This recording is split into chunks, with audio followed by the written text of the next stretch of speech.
Yes, okay. Bwebale natera okwekumira ku Trojan Media TV. Team Saudi Arabia. Mukolo mulimu gw'amaanyi nnyo. Shamimu na Kitenje, Farida Nakandi, n'oyo Guy.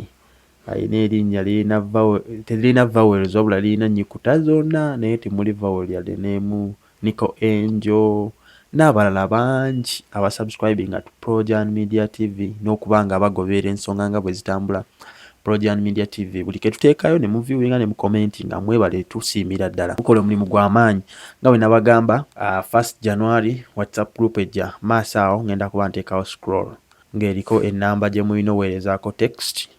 You just send a text, njagala joininga group ya Trojan Media, nkuweereza link oba nkuadinga.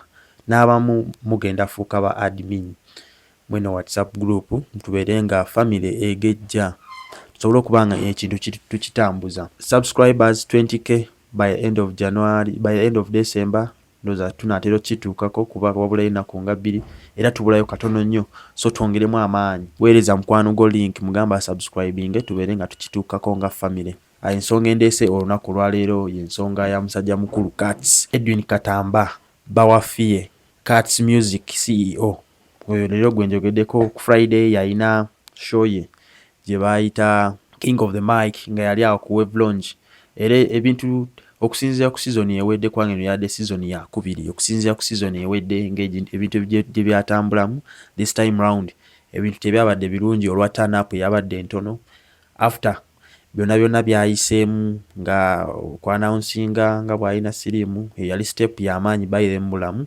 Omuntu akola ekintu ng'ekyo it's a big step, aba yeetaaga kukubira mu ngalo oba yeetaaga aba muzira. Kuba ffenna tukimanye ekyo kirwadde gy'okoma kisirikira gye kikomo saasaana. So the fight against HIV eba oba ogirinnye ku mutwe. So Cats okuvaayo n'alangirira ebyo okwawukana ne yali kyaliwo okumala ebbanga eddene oba business partner we Side Soft omuyimbi we okuyombagana ne muyimbi we Shamike zonna ezisitole zonna zajjayitamu bagamba alina ekirwadde alina akatuli ku mutwe. So ebigambo bingi ebibaddewo, social media fights zibaddewo, atadde ebyapa ku mmeeza. So nga byonna stunts zikola ki zipromotinga show. Eyo y'endowooza y'abantu abamu nga ffe nti twali tulowooza nti stunts naye ndowooza stunts teyamuyambye olw'ensonga ekivulu turn up teyabadde nnungi nnyo. Ffenna tumanyi wevulon si ke kafo akanene nnyo naye era turn up teyabadde nnungi olw'ensonga nti ndowooza ebyo byabadde gyayitamu abantu ndowooza batusiya ne bakoowa. Ne mukwano gwe Douglas yabaddeyo, bonna mikwano gye bakola nabo ku NBS baataniza bamusupportinze. Douglas yaze ayambadde nga jini ye nga talaga nti kyamakulu nnyo. Ebimu ku byabaddeyo abayimbi bangi abamuwerekeddeko Fefe Busi nyiza okumenyerako abatono Fefe Busi, Gurunedi, Shamike n'abalala bangi abazze ba Eddie Kenzo bazze ne bamuyimbirako. Ku show kwennyini ekyabuzeeko kiri ekintu kimu, ffenna gwe tulowooza nti mukyala we oba gwe baakaawukana naye teyabaddeyo. Fille mutoni teyabaddeyo naye wabula tekyalobedde Cats kulangirira dates za wedding yaabwe. Cats yalangiridde dates za wedding yaabwe yadde fille ffenna gwe twali tusuubira nti agenda kubeerayo. Oluvannyuma lw'okuvaayo naga nti ye talina siriimu ate n'annyonnyola bye bayiseemu ne MC Cats. Twasuubidde nti mu mutima mulungi agenda kujja supporting eyali bbaawe, teyabaddeyo. Naye kyasinza okwewuunyisa buli omu Cats yalangiridde nga bwe bagenda okuweddinga. Ng'ekyali kyewuunyisiza buli omu gwe atalina siriimu. Anyway zino kapo tuzirabyeko, si kipya omu okubeera ne siriimu omulala nga talina. Mu luzungu ndowooza be bayita ba discordant couples. Kyekigambo kye nnyinza okukozesa ekituufu.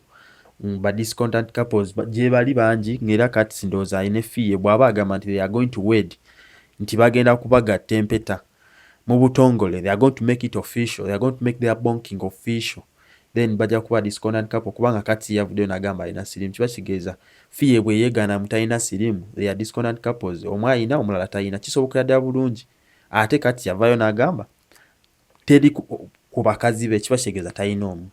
Teri yadde n'omu ku bakazi be alina siriimu n'abaana be.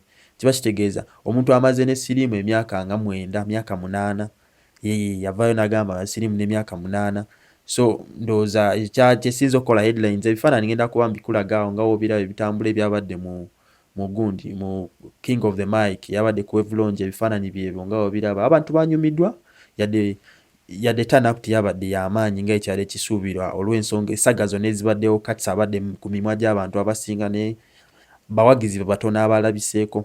Mweyongere okwekuumira ku Projan Media TV, tugenda kuba tukyakuweereza kyonna kyonna ekinaaba kyeyongeddeko ku nsonga eyo y'okulangirira. Ne Katsi yalangirira, in fact bwe ya proposingira fee eryali like 2015 oba 2016 awo ya proposinga ku stage era fee yali aperforminga. Katsi najja n'anirenga down n'amuproposingira nga njagala kukola kukuba mpeta. Ever since tetuddangamu kuwulira ku byagenda ku kyaki, tuwulira make it official biki naye yavuddeyo kyaddaaki yalangiridde naye tetunamanya kivaayo fee. So tugenda kuba tukufunira ku maloboozi ga fee mu maaso awo atubuulire ku nsonga ya MC Katsi gye yayogeddeko eno. Mwebale nnyo okwekuumira ku Projan Media TV, subscribinga, likinga, commentinga.